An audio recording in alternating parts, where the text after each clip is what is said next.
So where we typically start is at the very beginning. If you could tell us a little bit about yourself, who you are, where you're from, how old you are, what you do, just sort of give folks a sense of how they can see themselves in your journey. Sure. Okay, my name is Cas. I'm a type 1 diabetic. I'm 25 years old right now. I live in Eindhoven, the Netherlands. I've basically always lived in or around this city. I'm a software engineer by profession and also by hobby. And on the side, I like playing board games, and I also moderate the diabetes subreddit. I think that about sums it up. That's wonderful. And that's how we got connected, is via the diabetes subreddit.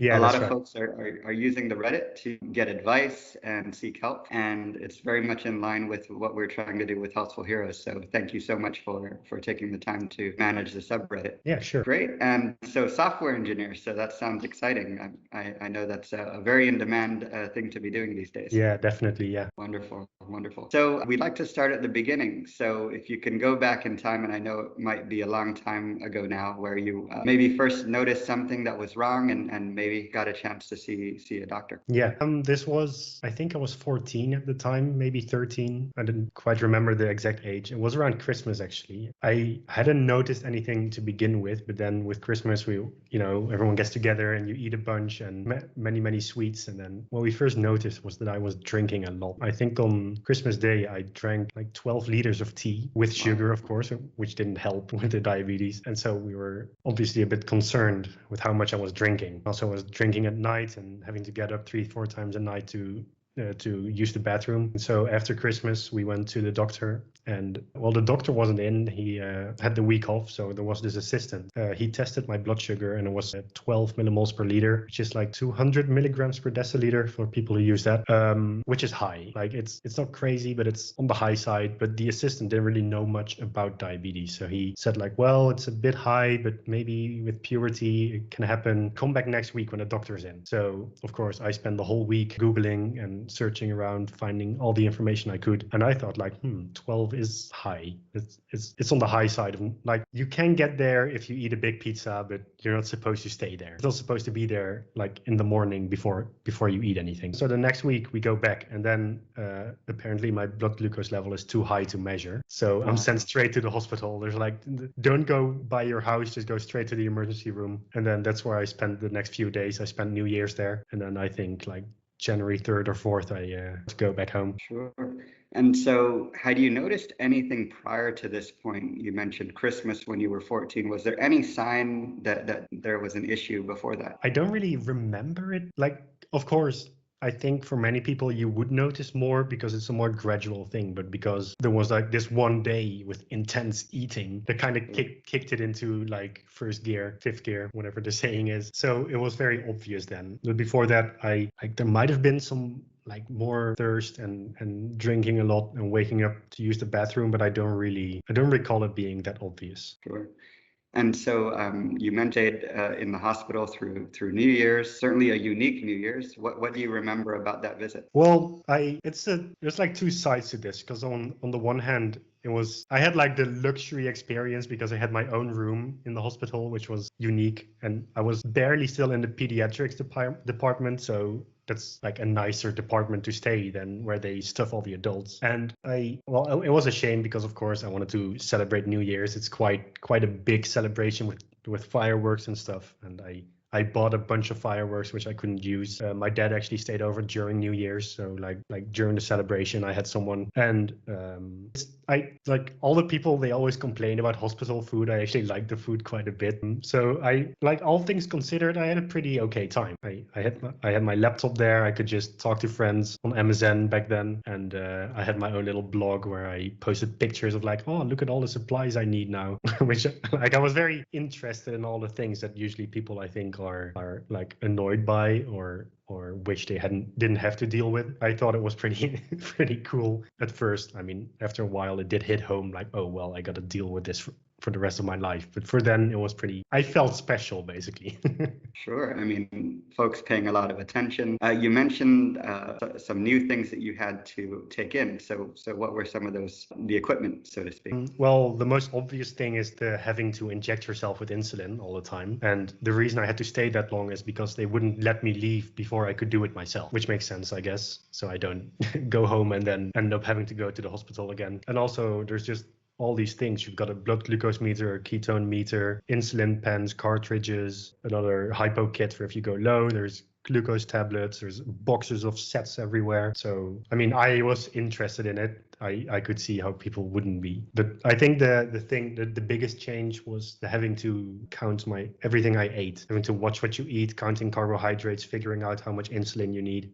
That was like the biggest change that I also had the most issues with, like getting used to, because suddenly everything you want, like, oh, I want a glass of Coke. Oh, well, guess I'll have water because I don't want to take insulin for it. Stuff like that. Sure. And maybe even at an early age, you were already an engineer.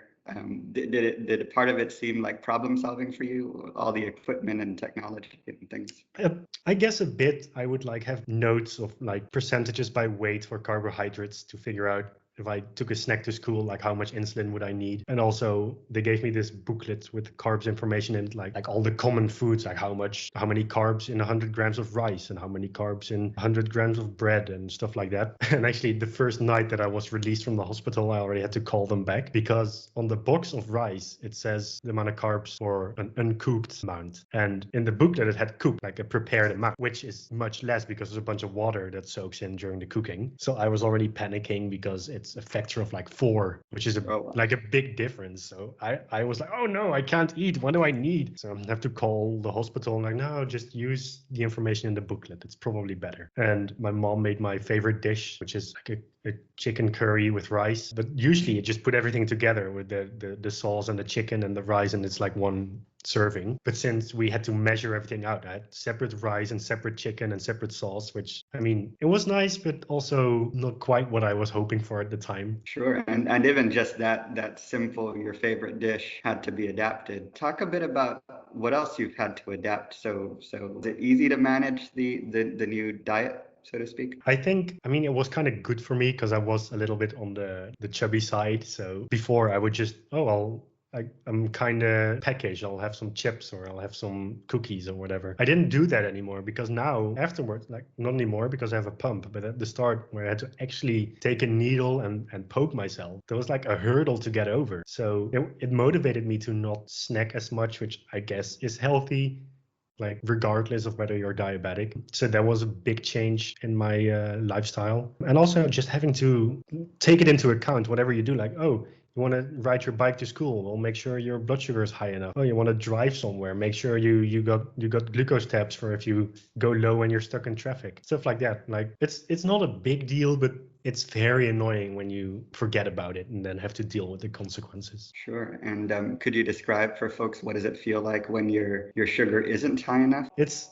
difficult to explain. I think everyone feels it a bit differently. For me, I don't feel it too much, which is a blessing and a curse because it can be dangerous. But when it feels like it's a sudden, like you're very hungry, like you hadn't eaten in a few days, but also you're very weak and it's difficult to focus and I'm sweaty and like people ask me what's wrong. I'm like incoherent when I talk and like what I said, being stuck in traffic. When you're low, that's very dangerous. You're not supposed to be driving. So it's always like a fear in the back of my mind. Like, did I eat enough? Do I have something to back me up when it happens? Because there's always the risk of it going down for whatever reason. And usually it's like an easy fix. Eat a banana, have some bread, have a cookie, whatever. But sometimes it catches you off guard and you're stuck in the middle of a store without food or whatever. And like a few times I had to just sit down and hope someone finds me because like I'm in this electronics store and I'm browsing. I needed a new electric razor for my beard and I'm browsing and I'm like, oh, I'm a bit low. And I realize I ran out of glucose tablets in my bag. And so I'm a bit stumbling about because it came on quite quickly. And at the end, I just kind of sat down on the stairs and hoped. And eventually an employee found me and gave me something to eat. But it's sometimes it catches you off guard. Fortunately, not that often and less now that I know what I'm doing. But at the start, it was a quite frequent occurrence. Sure. And how frequent would you say it happened?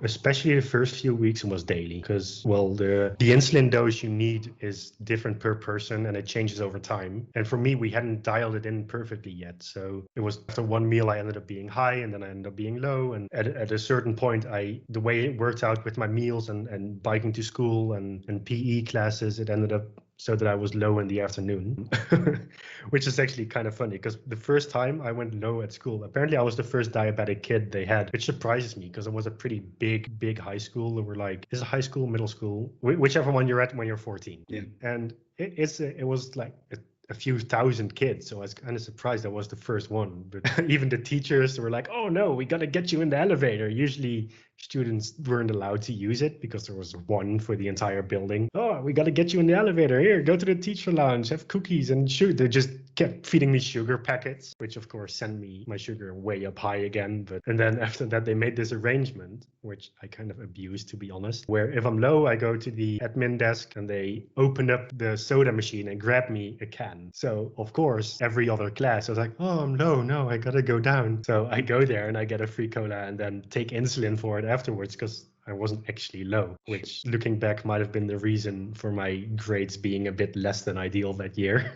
Sure. And yes, any way to get some privilege in high school, that's certainly a fun thing for kids as well. Definitely, yeah.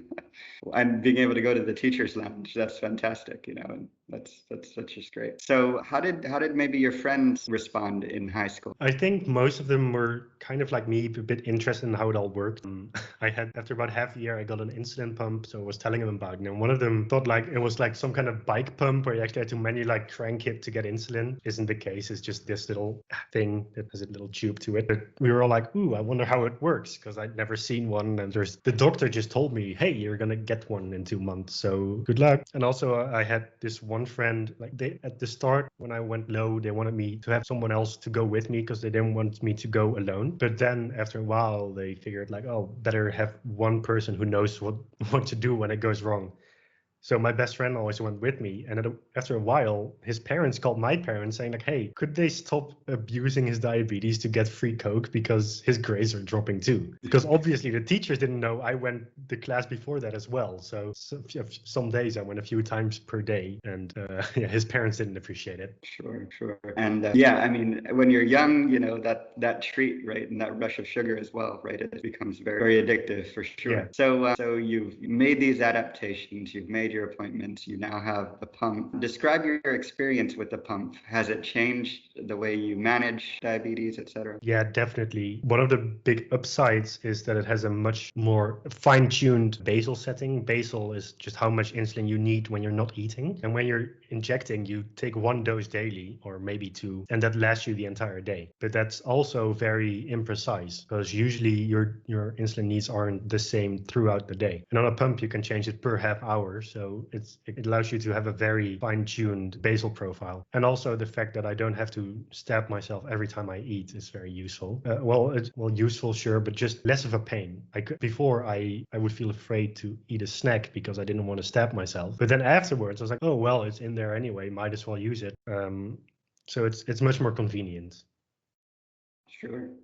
And so you're able to snack without needing to use the needles, and that's certainly, I mean, I don't like needles myself. I don't know how I would deal with the self-injection there. So how would you say your life is today living with diabetes? Would you say you're able to now live relatively normally despite the pump, or how would you describe it? Yeah, I think I'm in a fortunate position where I get everything covered by insurance. So I've got a sensor which alerts me when my blood sugar isn't working correctly. I've got a pump. I've got an app on my phone that links the two together. So I think I can lead a pretty normal, like as normal as you can with diabetes. Of course, I still got to count my carbs and bring snacks with me. But overall, I think I could. I think it's as normal a life as I can have. There are times where I don't have to think about it, which is obviously like a big thing. Because at the start, I was continuously thinking about it, having to be conscious about everything I did. But now I can, outside of meals, I usually don't have to worry about it, which is great. It's a huge improvement over 10 years ago. And when you were younger, right, you're in high school, social aspect of high school is a pretty big factor. Did you ever feel any sort of stigma associated with the disease at all, or inability to talk to others about it? I think I did take worse care of myself in high school. More of a stigma that I imagined than one that I think was actually there. I was very conscious about having to to do it. So I snuck off and I did it in the administrative office to take my insulin and change my sites and whatever. And so when people were handing out snacks, I would eat the snack and then after class go and take my insulin, which is horrible timing. You should take insulin before meals if you can. So my control at that time wasn't great because I thought that people would think I'm some kind of weirdo having to inject myself when I ate. I don't think people actually would now that I think back about it, but being a kid in high school, you don't often take that perspective. Absolutely. It's all up here. Yeah, for sure. Yeah. Because I know I can there's some imagine people that I did talk to, they were always happy to help and like, hey, can I do something? Is there something I can help with? Should I tell this person or that person? I think that applied to everyone, but I just assumed that people would bully me for it. Sure. And yes, when you're young, it's hard to remember that, everyone's just as self-absorbed as you are. Yeah, right? for sure. So talk a bit about exercise. I know exercise can be important. Is it something that you do? And has it been easy for you or hard for you to maintain over time? At the start, I didn't really, I just thought like, well, I take insulin. That's all the care I need. But then after, when was it? I think I was 18, 19, somewhere around there. A friend asked me like, hey, want to go to, I think he had some trial membership at a gym that was across the street from me. And he's like, oh, want to join me? Yeah, sure, whatever. And I never was someone for working out. I was like, after a while of knowing what I did, I started to gain a bit of weight again. And looking back, I could see in my diabetes treatment that the sedentary lifestyle wasn't great. So I joined him and I actually had a lot of fun. And we spent a few years going there like a few times per week. And it takes a bit of getting used to knowing how your body reacts to working out and what you need to eat for it. But after a while, I got into a rhythm where I knew, okay, eat a banana before working out, don't take insulin, turn off the pump, and then it's usually fine. So I was able to do that for a few years. Then we moved and now there isn't a gym nearby. And now my insulin profile is tuned into me not working out. So when I do work out, I need to take extra care because my blood sugar drops quite rapidly from it. And I'm now, especially with this working from home thing for COVID, I'm trying to be more active again. And I've got some workout, I got some free weights and some other workout stuff to try and become more healthy again. And I noticed that now that I've been doing it a bunch, that also my insulin need is dropping rapidly. I need much less insulin, which is great because I think the more insulin you use, the more resistant to insulin you become. And then it kind of snowballs into needing more and more and more. So I used to not exercise, then I did it a bunch and got it really, really fine-tuned. And I kind of let go of it again. But since I remember how I did it the first time, I think that this time it's catching on quite easily. Sure.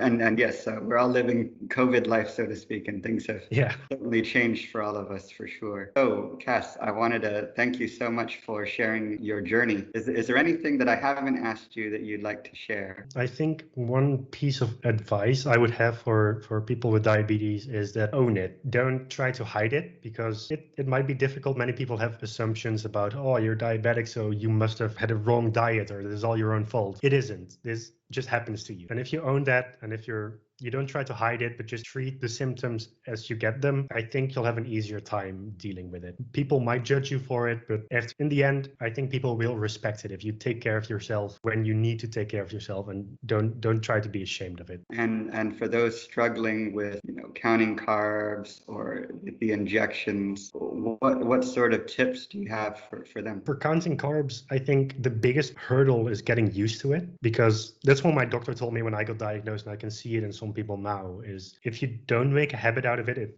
it will always stay something that you have to be conscious about. Well, I try to turn it into a habit and then it becomes second nature. So you get used to it. And of course, there's always meals where, you have no idea how many carbs are in there. I usually then just kind of underestimate it and deal with the high blood sugar afterwards. I mean, at the beginning, I always took a scale with me when I went to eat somewhere to weigh all my food. And then after a while, you start to figure out like, oh, well, this many potatoes is probably this many carbs and this amount of rice is probably about this much. And for injecting, there's like a bunch of devices that can help. Your doctor can probably tell you more about it than I could, but there are ways to reduce, even just make it so you don't see the needle, which helps. No, that's great advice, and certainly technology has improved so much Yeah, since. for sure, yeah. Absolutely. And so it's been a decade and a bit more. And thank you so much for sharing your journey. The whole goal of Healthful Heroes is to share journeys and hopefully folks get some inspiration. I find these conversations therapeutic for myself. You know, I find myself walking more and doing more things to be healthier as well as a result of just having these conversations with folks. So I wanted to thank you for your courage and sharing your story. And of course, look forward to staying in touch for sure. And